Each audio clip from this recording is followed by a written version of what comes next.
Welcome Teodoro Lio, thank you for being here. What is the future of consulting in a more and more digitalized world, and how has the digitalization impacted on consulting business? Oh, thank you. Well, first of all, if you think about consulting as if you were in the 80s or the 90s, you would think, why do you need consultants anymore when you can Google the answer and you don't need high-paid consultant to fly over?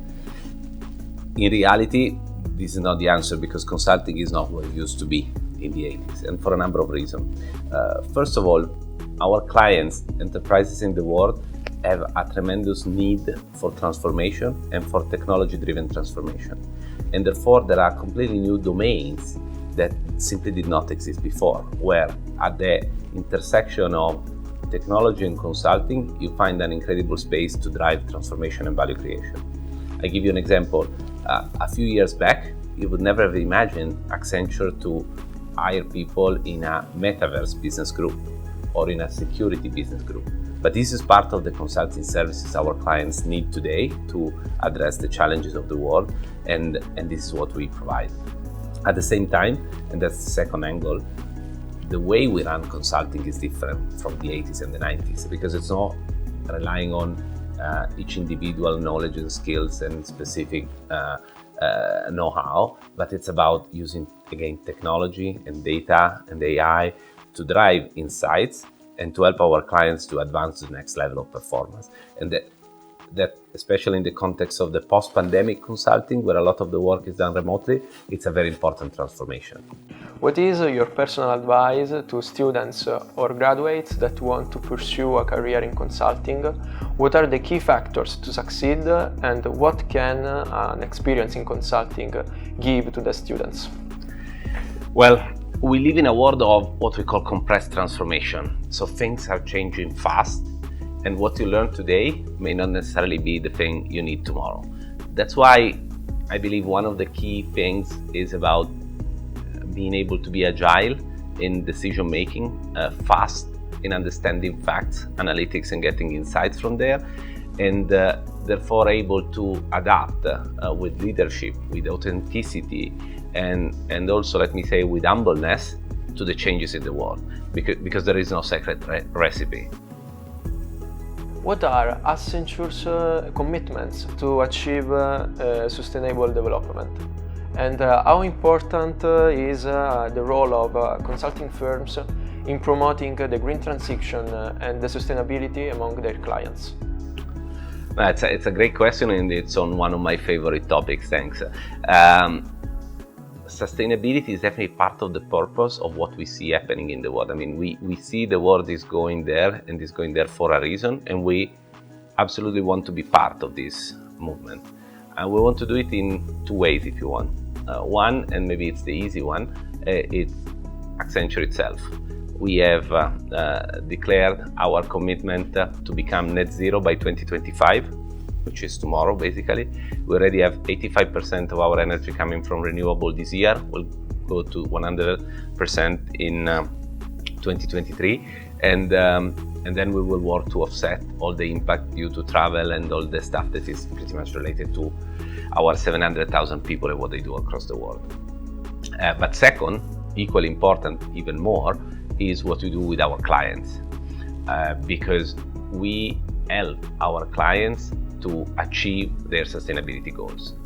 We have developed a full set of services to support our clients in understanding, analyzing their impact, defining a strategy, but then especially executing.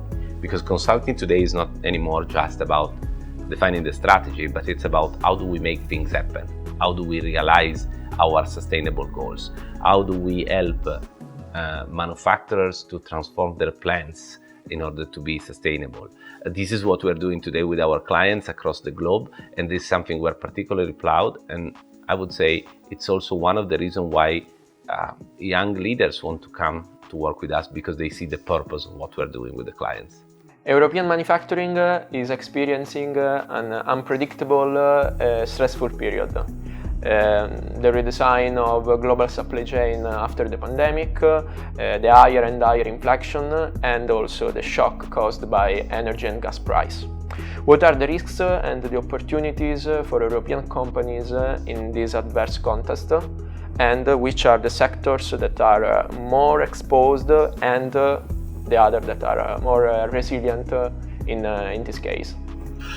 No, it's a very hot topic indeed, and we all see what is happening today. The invasion in Ukraine, the inflation, the energy prices, these all add up to a situation that was already tough. It was already tough because of the supply chain issues, from semiconductor to raw material, and if you want to step back a bit, due to re-regionalization of supply chain versus a globalized world. I think this is what is happening today. Now, in this context, it's clear also that every research is telling us that European economy is the most impacted nowadays. There is not a single recipe or a very differentiated by sector. Of course, energy intensity is driving the impact. But we believe there are three key things three key principles that we need to consider when we look at supply chain and manufacturing. The first one is resilience. Resilience to shocks, both the ones we know today and especially the ones we don't know about, because we believe uncertainty is here to stay. So resilience in supply chain, resilience in terms of risk management, resilience in terms of cost impact and so on. The second one, equally important and today a bit on the side, is relevance.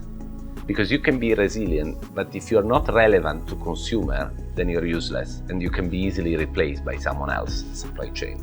So relevance, being aware of demand, consumer, this is the second key important factor in rethinking the supply chain. And the third one is sustainable, because even in a period where cost, energy efficiency is the key factor for everyone, we should not forget that we are on a long journey. We're on a long journey towards net zero, and we should not forget that, and we should continue to reorient all the different initiatives to also be sustainable even in difficult times. Thank you for the opportunity. Thank you.